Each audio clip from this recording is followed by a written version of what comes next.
Hello, amazing humans. I don't know if my caption or whatever got your attention. And before you get your panties in a bunch, let me explain. So I boldly stated, stop supporting small business and side hustle. I am 100% a supporter of small businesses. And what I really want to talk about today is something that has been brought to my awareness, just not just in conversations, but I'm seeing it all over the different social media platforms. And I think that it's something that we need to talk about. Excuse me.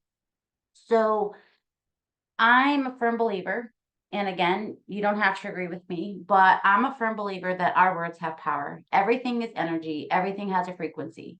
So here's my question that I'm asking you today. Why do we support small businesses? And let me ask, why does it have to be a small business? So here's what I did. I went and looked up, I Googled, gotta love Google. And sorry for the little noises. I wrote sticky notes so I could remember what I wanted to talk about. So I'm going to try to place them up here so I don't have to keep moving them. So here's the definition on Google that I got for small. The first one was, and it's an adjective. So the first one was of a size that is less than normal or usual. But number two is the one that got me. Insignificant, unimportant.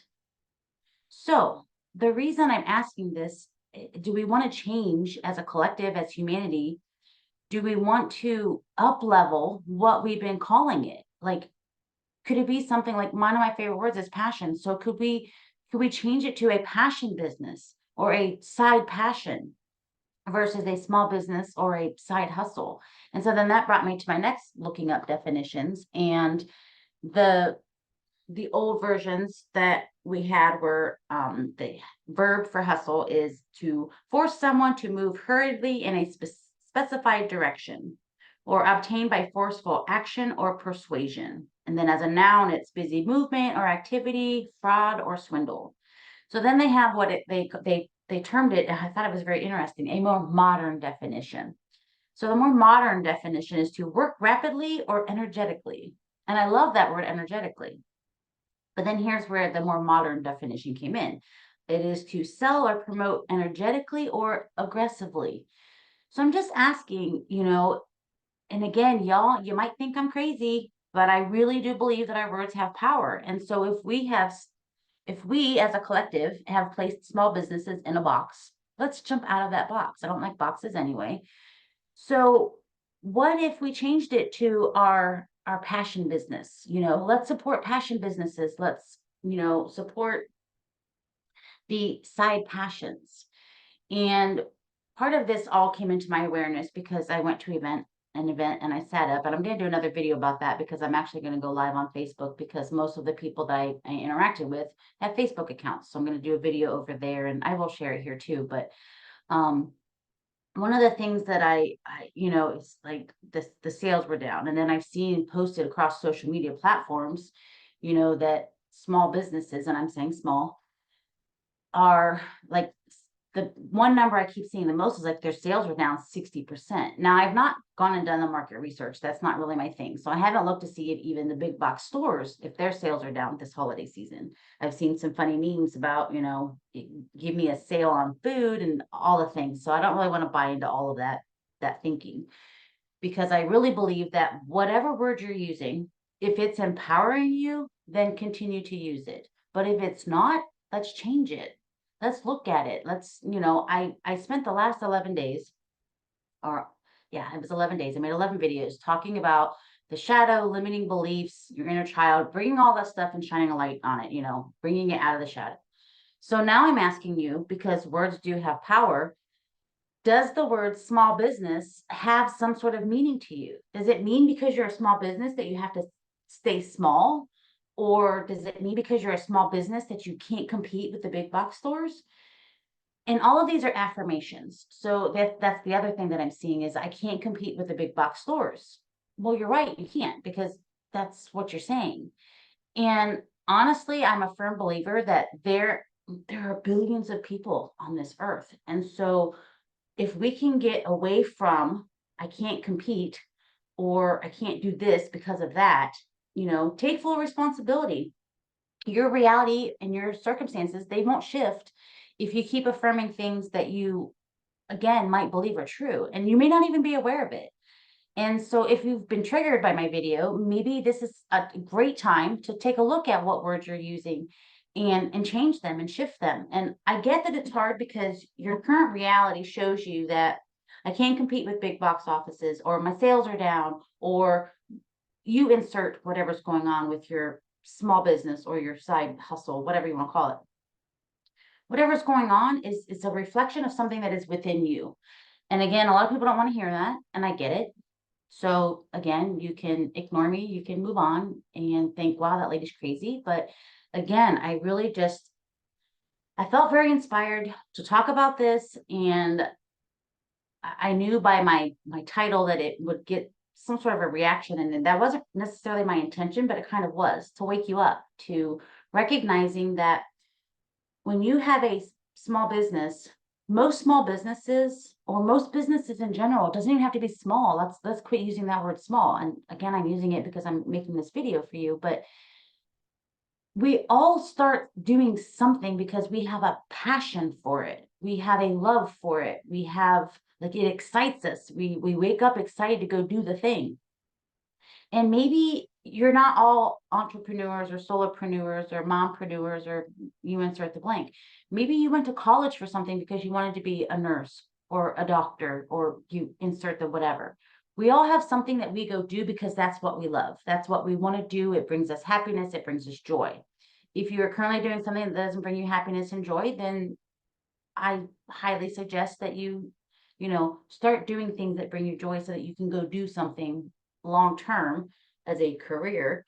I don't really like the word career either, or job, but anyway, I tend to scroll, so my apologies. But we all have something that we're passionate about. We're all different. We all like different things, and there can be so many products that are the same, but they're not. They can have a different design, or they can have something else behind it. there's and again, there's billions of people in this world, that there doesn't need to be competition.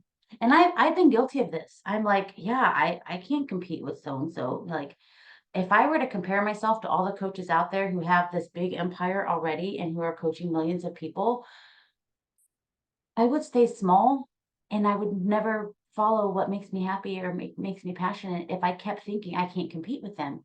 My job isn't to compete with them. My job is to show up and share my passions, whether that's coaching or designing clothes, or I make baskets. Maybe you make baskets. Maybe you're into pottery or ceramics or art. Maybe you're an artist. Maybe you're a nurse. Maybe you're a doctor. Whatever it is that you are, whatever your passion is, there is no competition unless you think that there's competition. So here's something else that came up into my awareness today that I kind of want to talk about, and this is the perfect video for it. But someone shared, and I don't remember who shared it, but they're like, normalize secondhand, handmade consumables, like baked pies or cookies, or desserts or whatever, and normalize like experiences. And then they also were at the very end, it normalized small business, as for gift giving. And I can tell you that if someone had told me that, I don't know, probably, it doesn't matter how long ago, but the word secondhand would have triggered me, because as a child, I didn't very often get new things. I got hand-me-downs, mostly from my aunt, sometimes from my other cousin. And so as a child, looking back on it, I felt that I wasn't worthy to receive new items. So secondhand was like, that was kind of a ick word for me. Like, it would trigger me. Like, so there for the longest time, I didn't want to do secondhand. And, I had this perception about it. But there are things that, people sell on eBay, they sell on the Facebook marketplace, something that has been gently loved, gently used, that still has a lot of love and life in it. And so people buy it. I think eBay was like, and maybe I'm wrong, again, I'm not a market analysis or whatever, but eBay really kind of, for me, set forth this idea that, oh, I have something that has value, And so I'm done with it. So let me sell it to someone else. And so there was this exchange. And so that this idea of secondhand, it no longer triggers me because, maybe somebody has something that I want and I don't have to have it brand new. I think that again, it's what we think or what we perceive or what our perceptions are about certain things. So, and then handmade. I love making handmade gifts. And one of the things that I noticed at this event was that, and I've been guilty of it too, you guys. I'm not a perfect human. I'm perfectly imperfect. But there were times where I would make something and I would have no idea what to charge for it because as a handmade, artist or a handmade item, you look at things as well. This took me 6 hours to make. But if I want to make $10 an hour, is someone going to pay me $60 for it? And so we go through this whole thing in our mind, like, what is the value? So I saw people who were undercharging because they're like, well, I don't want my prices to be too high, but they put a lot of love and passion into their handmade items. And so I want to this is something else that I want to bring out into the awareness is that we need to value what we do. And there is someone who is going to value whatever it is that you make and lovingly pay you the price tag that you've put on there. And then the other thing too was that, this year we've decided, my sister brought this to my attention, is that, and looking back on it, I can honestly, if I were to ask my boys, they're all adults now, what Christmas gift did we get you that you remember the most? I don't even know that they would remember. As a matter of fact, I was talking to the youngest of my adult boys, and he goes, I don't even know if I remember what I got last year. But you know what he did remember? He remembered that we went to the beach last year. He remembered that. He remembered the experience. So my sister brought to my attention, she's like, my kids have what they need. Why don't we just go do something like an activity? Because they're going to remember that more than some gift that they get. Now, don't get me wrong. I went and got gift cards. I mean, I don't know any child or teenager or even adult who doesn't want a gift card to go shopping and to buy something for themselves. So I'm not saying we don't have to buy gifts and all of that, but make experiences more about this time of year or even throughout the whole year. That's another thing and I'm kind of scrolling here, but it's important, is that whatever you think about something, whether it be small business or a passion business, whether it be a side hustle or a side passion, whatever words we're using, whatever, they're the beliefs, like there's something behind them. And so again, I'm going back to shining a light on the things that maybe we need to be awakened to. Maybe there are things that we want to shift and change. Like there should be a movement. Like, I'm like, get on my bus. I shared the yellow bus meditation for the shadow work stuff I was doing, but I'm like, somebody get on my bus. Let's change this. Let's shift this. And then it's not just us as a collective, you as the business owner, whether you're big or small, like it's all comparative, really. But no matter what you're thinking about it, get on this bus to view your business differently. You know, there is enough money in the world for all of us. And I used to be that person. I used to stress about Christmas every single year. And this video isn't just about Christmas. This is like a year-long thing. Like I want to go on vacation or I want to do this. And we do certain things at certain times of the year. And if you have a stress about it, it's what are you thinking? Is the holiday season hard for you? And it could be for many different reasons. It could be money. It could be, have a lot of family. It could be, there's so many different things. And this video isn't to dissect all of those, but we're responsible for paying attention to what we're thinking and what our beliefs are. And so if you feel like you've been put into this box of owning a small business and you can't compete, you're right. You are 100% right. And the only person that can change that is you. And I can help change it on my end by bringing it to, your awareness and to the collective's awareness by saying, hey, you know what? Let's stop making small big businesses insignificant or unimportant. They're important. The mom and pop businesses out there, they're important. Those restaurants that, they're not a big chain, they're local. They depend on us to shop local or spend our money locally. It's great for your own economy, right? So again, I'm not trying to get into, I don't want to go political or any of that kind of stuff. I really want there to be an awareness about changing your thoughts. What words are you using? Are they triggering? And can we shift this from a small business to a passion business? Is there something here? Do you guys think I'm crazy? If you don't think I'm crazy, comment below the word passion and that you get what I'm saying, and that's you're going to start using passion businesses, or you're going to start using a side passion, and I'll bring up here too. It's people who do again, there might be some people that this makes mad, but people who do MLMs. I've done so many, I've lost count. Okay. The multi-level marketing or network marketing, whatever you want to call it. It's whatever feeling you have about it. It doesn't really matter. That's not the point today. But I have done those businesses because I, as a mom, wanted the freedom to make some money while I stayed home to raise my boys.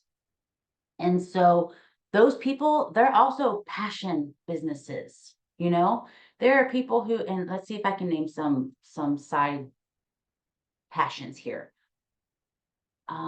There's Mary Kay, I've done that one. I don't know that Creative Memory still exists. There's Color Street for your nails. There's some planner ones out there. There's some Stampin' It Up, maybe might be an MLM. I'm not really sure. There are just, I think Avon still exists.